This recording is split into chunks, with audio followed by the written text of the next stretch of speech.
കേരള മനസാക്ഷിയെ നടുക്കിയ പെരുമ്പാവൂർ ജിഷ കൊലപാതകത്തിന് ഇന്ന് 10 വയസ്സ്. 2016 ഏപ്രിൽ 28-നായിരുന്നു കുറുപ്പമ്പടി ഇരവിച്ചിറയിലെ കനാൽ പുറമ്പോക്കിലെ ഒറ്റമുറി വീടിനുള്ളിൽ ആ ക്രൂരത നടന്നത്. അമ്മ രാജേശ്വരി വീട്ടിലെത്തിയപ്പോൾ നിയമവിദ്യാർത്ഥിയായ മകളെ മരിച്ച നിലയിൽ കാണുകയായിരുന്നു. ഒരു ദശകം പിന്നിടുമ്പോഴും ആ കൊലപാതകത്തിന്റെ ഭീകരതയും നീതിക്കായുള്ള നീണ്ട പോരാട്ടവും മലയാളിക്ക് മറക്കാനാവില്ല. ഉമ്മൻചാണ്ടി മന്ത്രിസഭയായിരുന്നു അന്ന് അധികാരത്തിൽ. കൃത്യം നടന്ന് ദിവസങ്ങൾ കഴിഞ്ഞിട്ടും പ്രതിയെ പിടികൂടാൻ കഴിയാതെ വന്നതോടെ ആഭ്യന്തര വകുപ്പിനെതിരെ വലിയ പ്രതിഷേധമുയർന്നു.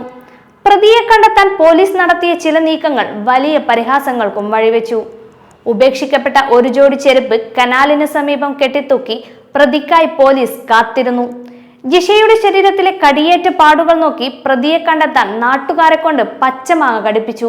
പോലീസ് സേനാംഗങ്ങളെ തന്നെ തലയിൽ മുണ്ടിട്ട് പ്രതികളെന്ന പേരിൽ മാധ്യമങ്ങൾക്ക് മുന്നിൽ ഹാജരാക്കിയ നാടകവും അന്ന് വലിയ നാണക്കേടായി. എന്നാൽ പിന്നീട് LDF സർക്കാർ അധികാരമേറ്റതോടെ അന്വേഷണത്തിന് വേഗത കൂടി. ADGP B സന്ധ്യയുടെ നേതൃത്വത്തിൽ പ്രത്യേക അന്വേഷണ സംഘത്തെ നിയോഗിച്ചു. റൂറൽ SP S ശശിധരന്റെ നേതൃത്വത്തിലായിരുന്നു അന്വേഷണം.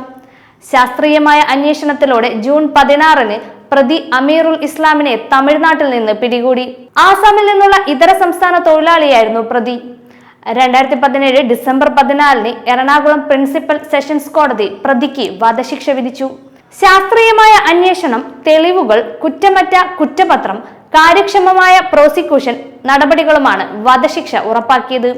പ്രതിയുടെ അപ്പീൽ തള്ളിയ ഹൈക്കോടതി 2024 മെയ് 20-ന് വധശിക്ഷ ശരിവെച്ചു. പുനരന്വേഷണം വേണമെന്നാണ് പ്രതി ഹൈക്കോടതിയിൽ നൽകിയ ഹർജിയിൽ ആവശ്യപ്പെട്ടത്.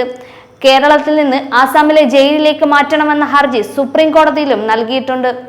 അതേസമയം മകൾക്ക് നീതി കിട്ടാൻ പോരാടിയ അമ്മ രാജേശ്വരിക്ക് സർക്കാർ വീട് നൽകുകയും സഹോദരിക്ക് റവന്യൂ വകുപ്പിൽ ജോലി നൽകുകയും ചെയ്തു.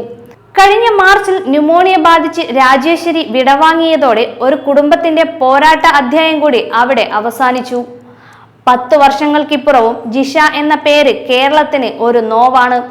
നിയമ പോരാട്ടങ്ങൾ ഇന്നും തുടരുമ്പോഴും ആ ഒറ്റമുറി വീട് ഒരു നാടിന്റെ ഉണങ്ങാത്ത മുറിവായി അവശേഷിക്കുന്നു.